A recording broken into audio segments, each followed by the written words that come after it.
Mummy, आपका जन्मदिन कब आता है?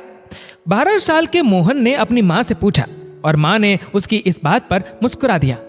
मोहन अक्सर ही ये सवाल माँ से पूछता और माँ जवाब में बस मुस्कुरा देती थी।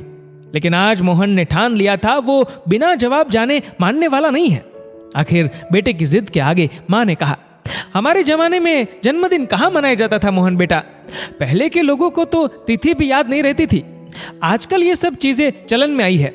पहले हमारे बुजुर्ग माता पिता बच्चों के जन्म फागुन में या होली से 1 महीना पहले हुआ था, या ये दूसरे नवरात्रों में दशहरे सप्तमी को या दिवाली के 2 दिन बाद हुई थी, या उस दिन पूर्णिमा थी, यही कुछ याद रखते थे, क्योंकि हमारी गणना तो हिंदी पंचांग से होती थी, तुम्हारे इस अंग्रेजी कैलेंडर से नहीं। सच कहूँ तो मुझे याद नहीं है मोहन। माँ की बात सुन के मोहन सोच में पड़ गया। मम्मी मेरा जन्मदिन कितने धूमधाम से मनाती है, तरह तरह के पकवान बनाती है, केक कटता है, पार्टी होती है। काश मैं भी अपनी मम्मी का जन्मदिन मना पाता। देखते देखते समय बीतता गया। 12 वर्ष का मोहन आज 35 साल का एक सफल बिजनेसमैन बन गया। इन 23 साल में बहुत कुछ बदल गया था। उसकी सुधा से शादी हो गई थी और आराध्या जैसी एक प्यारी बिटिया उनकी जिंदगी में आ गई थी। माँ आज भी मोहन के साथ रहती थी। नहीं, असलियत में तो मोहन आज माँ के साथ रहता था। कल तक जो माँ मोहन की हर पसंद नापसंद का ख्याल रखती थी, आज मोहन अपनी माँ का रखता था। वैसे घर, शहर, गाड़ी, वक्त और उम्र बदल चुके थे, बस एक ही चीज नहीं बदली थी, वो थी माँ का प्यार। वो आज भी अपने बेटे मोहन का जन्मदिन धूमधाम से मनाती। बुढ़ापे की वजह से वो ज्यादा भाग दौड़ तो नहीं कर पाती थी, लेकिन मोहन के पसंद की हर चीजें बनाती। अनाथालय जाकर वहां के बच्चों में मिठाइयाँ और केक बंटवाती, मंदिर में जाकर गरीबों को भोजन करवाती। जब मोहन पैदा हुआ था तब माँ की खुशी का ठिकाना नहीं था। पहली बार माँ बनने का एहसास उसे मोहन ने ही तो करवाया था। जब वो रूई की तरह मखमल सा बेटा उसकी गोद में आया था, वो दुनिया ही भूल गई थी। सारी खुशी एक तरफ और माँ बनने की खुशी एक तरफ। इसीलिए उसे मोहन के जन्मदिन से बेहद लगाव है। मोहन के बिजनेस शुरू करते ही वो अपने काम में व्यस्त हो गया। वो माँ को अधिक समय भी नहीं दे पाता था। वैसे तो सुधा बहुत अच्छी बहू थी। वह अपनी माँ स्वरूप सासू माँ का ख्याल रखती थी। रोज देर से आने वाला मोहन आज शाम को जल्दी घर आ गया था। देखा तो सुधा आराध्या को होमवर्क करा रही थी। अचानक आराध्या ने सुधा से पूछा, मम्मा आपका बर्थडे कब आता है?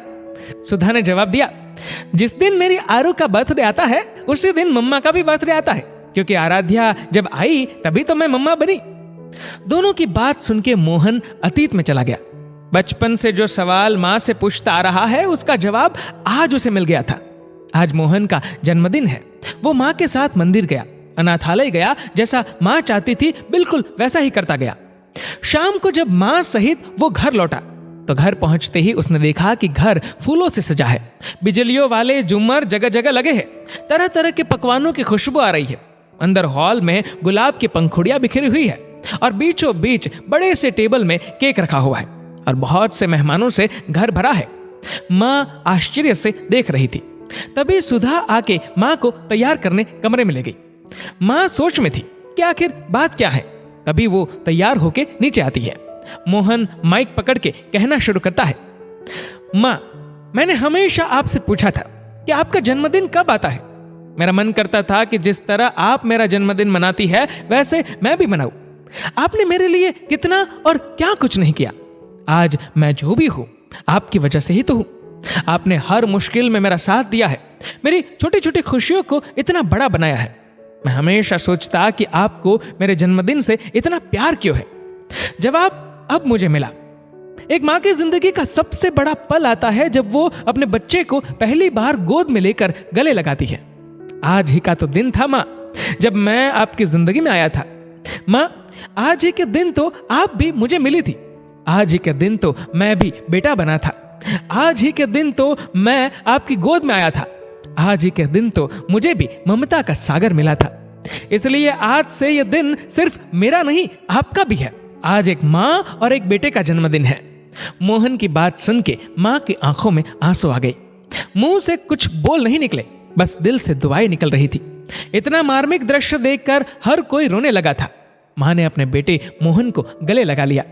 दोनों ने मिलकर अपने जन्मदिन का केक काटा।